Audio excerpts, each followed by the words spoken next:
condo guys. Naami sa likod sa City Gate. Mani ang likod sa City Gate na siya guys. Muri mi nagpark. Guys, oh. Kaya magpanday mi karon guys. Muna siya ang City Gate. City Gate, tapos at bangkay Grand Amani na condo. Padulong og tigato guys. Nya kani po dere, mo ni dere dapat ang boarding house. Muna siya ang entrance sa kuno. Sa condo. Dere agianan sa condo guys. Dere da ay mi nag-arkila sa una guys, katong elementary pa ko bago pa mi naabot og Davao City. Dere mi nagpuyo guys. Kailan ako ang mga tao dere, mga kababata nako. Dere jud mi nagkuan puyo katong eskwela pa ko elementary sa Buhangin Central Elementary School. Ang kaning yuta dere guys, kaning kuan ni gihatag ni sa amo sa akong mama. Mga trabahante ni ang nagpuyo diri sa una. Antod karon good guys. Pero gibuhatan na ni og kanang mga boarding house sa mga trabahante sa amo sa akong mama sa una. Mo nang naami diri area. Gihatag lang ni ang area guys sa amo sa akong mama. Mani siya, doon lang ni siya sa City Gate, doon lang sa palengke, sa NCCC sa may Buhangin. Munang nice kaayo diri magbuhat og boarding house. Nya ni abot na tamo ni ang amo ang boarding house. Wala pa jud ni nahuman guys. Ang first floor duha pa lang ka room, ang second floor isa pa lang ka room, og ang third floor ang nahuman na guys, upat na ka rooms. Hapit na ni mahuman guys. Gamay na lang kulang guys. Pero naanay nag-arkila diri, naanay nagpuyo guys. Hanga kaayo no padulong sa second floor. Isa pa lang ang nagpuyo diri sa second floor. Isa pa lang manggod ni ka kwarto. Kaning second floor sa ako ning mama.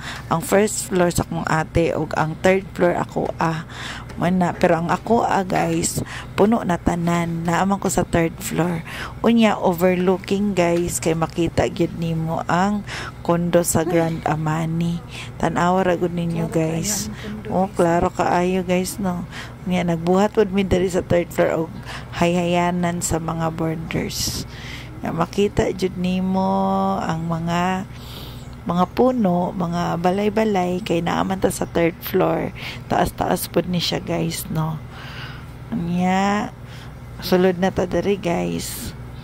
Kay na ang borders isa i-assemble dai namo ang kanang double deck, kay nag-request man ang isa ka borders na i-assemble namong double deck. Simple lang kayo ang boarding house guys, pero na siya sariling CR. Tama lang yun siya sa duha ka tao, kay double deck man siya. Unya na siya lababo gamay di sa kilid. Wala pa gani ni siya na tiles guys, kay wala pa may budget. So sunod di pa hinahinay na pud nato ning tiles. Ang katong sa first floor guys, sa ako tong ate, duha pa lang to, siya pa nagasto ato.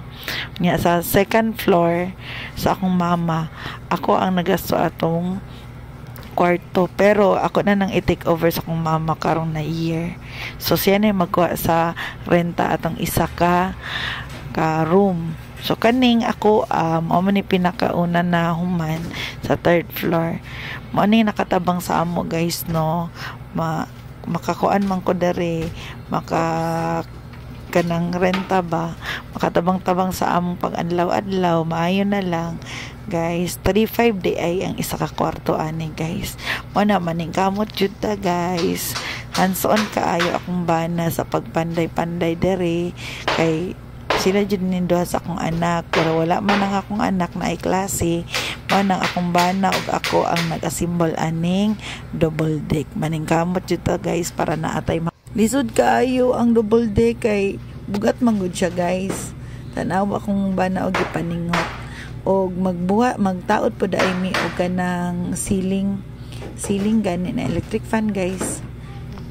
Man na kay request na sa kuana nagrenta na adyon ni siya actually double deck pero katong hawa manggod na borders nag-request na tanggalon mo nang gibalik na pod namo karon kay naghawa man to siya nahuman nami guys nya manguli nami manay siya akong kuan sa inyo guys magkugi jud ta para natay makaon hands on jud ta. That's all guys, ngit-ngit na. Bye-bye na guys. God bless. Mwah, mwah, mwah.